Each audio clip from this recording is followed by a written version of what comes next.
திடீர் உடல்நல குறைவால சென்னையில உள்ள தனியார் மருத்துவமனையில அனுமதிக்கப்பட்டுள்ள முதல்வர் ஸ்டாலினுக்கு பல கட்ட பரிசோதனைகள் செய்யப்பட்டிருக்கு.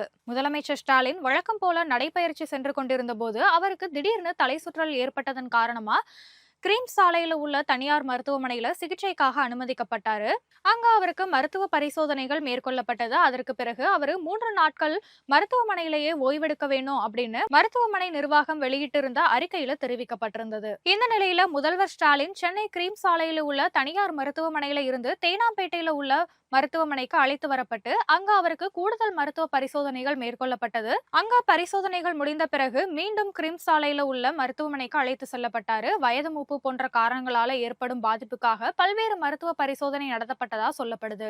மருத்துவ கண்காணிப்புல இருந்தபடியே வழக்கமான அலுவல் பணியை முதல்வர் மேற்கொண்டதா அரசு தரப்புல தெரிவிக்கப்பட்டது. பரிசோதனை முடிவுகள் வந்த பிறகு பெரிய அளவுல பாதிப்புகள் இல்லாத பட்சத்துல ஒரு சில நாட்கள்ல முதல்வர் ஸ்டாலின் வீடு திரும்புவாரு அப்படின்னு மருத்துவமனை வட்டாரங்கள் தெரிவிச்சது.